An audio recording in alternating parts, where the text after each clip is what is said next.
Pues hemos vuelto de la publicidad y estamos aquí en el plató de Alicante hoy con Pilar Altamira, la nieta de Rafael Altamira. Buenas tardes, Pilar. Buenas tardes. Es todo un honor tenerte aquí en este sofá y en este plató de Alicante hoy.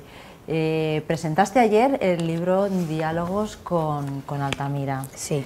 Es un libro en el que haces reflexiones de Rafael Altamira. ¿Cómo era tu abuelo? Es impresionante porque muchos alicantinos sabrán quién es Rafael Altamira, pero si no los ponemos al día enseguida, porque es un hombre polifacético. Totalmente. Sería un hombre del Renacimiento, como se diría, ¿no? Y es humanista, historiador, americanista, pedagogo, jurista, pedagogo, sobre todo porque además tuvo la suerte de conocer a Fernando Giner de los Ríos y de aprovechar y de nutrirse de la institución libre de enseñanza. Fue toda una época que le marcó, además ese viaje a América, al continente americano, que tanto le enriqueció y que tanto enriqueció él también. Fue un intercambio importante y me imagino que lo llegaste a conocer, Pilar. No, yo no he tenido esa suerte porque él, cuando la guerra civil salió de España, exiliado, y fue a México y murió en México. Entonces él murió en el año 51, yo además nací después de la guerra y entonces ya no he tenido la ocasión de conocerlo personalmente. Lo que pasa es que me he nutrido muchísimo de la lectura de sus obras y ahí me he mantenido en una especie como de feeling muy profundo con él, y de ahí surgieron este libro de diálogos con Rafael Altamira, porque verdaderamente yo hablaba con él, yo tenía un problema, una duda en cualquier aspecto de la vida cotidiana y le preguntaba, yo decía, ¿qué haría mi abuelo? Y él me contestaba a través de sus obras, claro. Francisco Giner de los Ríos, Manuel Bartolomé Cosío, la institución libre de enseñanza y la docencia fue su vida. De hecho, dedicó una obra a la enseñanza en la historia. ¿Tú sí. qué opinión te merece este libro y qué enseñanzas te ha dado a ti también? Bueno, Rafael, la metodología de la enseñanza en la historia fue un libro absolutamente revolucionario, porque modificó todo el método que se utilizaba tanto en los colegios como en la universidad de enseñanza de la historia, y empezó una nueva manera de introducir a los estudiantes en cómo eran los hechos históricos, cómo se podían contemplar de una manera objetiva y lo que no se debía de hacer con esa manipulación de la historia que tantas veces hemos sufrido todos, ¿no? Cuando volvió de su primer viaje a América, volvió a España y fue nombrado director general de enseñanza primaria. Sí. Para aquella época que la educación en nuestro país a principios del siglo XX pues dejaba mucho que desear, y era solamente un artículo inaccesible para la mayoría de la población. Aquel puesto a él pues le haría sufrir mucho de ver que habría gente, muchos niños que no podrían acceder a esa educación, ¿no? Sí, eso es muy importante porque tengo que decir que esa Dirección General de Primera Enseñanza fue creada por primera vez en España exclusivamente para él. O sea, ha sido el primer director general que ha habido, y esto le dio la facultad de poder entrar en estos detalles que mejoraban la enseñanza en este país. Por cierto, que es muy interesante porque una de las primeras medidas que tomó fue la subida del sueldo a los maestros. O sea, entre los maestros tenía un predicamento impresionante porque, claro, él decía que no se podía exigir a unas personas que estaban mal pagadas el que dieran lo mejor de sí mismos, que lo primero que tenía que hacer un maestro es tener un sueldo digno y después se le podía exigir.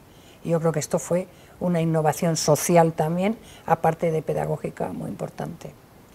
¿La figura del maestro ha sido infravalorada en nuestro país a lo largo de la historia? Totalmente, totalmente. Bueno, incluso ahora yo creo que de alguna manera se ha vuelto un poquito para atrás, porque ya en otro plano, no en el plano económico como era en tiempos de Altamira, pero sí, por ejemplo, en el plano del menoscabar su autoridad O sea, todos estamos hartos de leer en los periódicos cuando hay un problema en una escuela, en un instituto, que siempre el pagano es el maestro, porque hay unos APAs, hay una serie de cosas que si no están bien gestionados, pues resulta que al final siempre acaban dando la razón al niño, y al maestro da lo mismo que haya sido maltratado públicamente, pero no tiene ningún poder, incluso si pretende tomar medidas puede ser expedientado.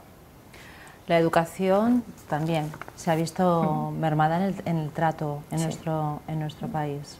Sí, realmente el modelo educativo más perfecto que ha habido en España a lo largo de la historia fue toda la metodología de la institución libre de enseñanza.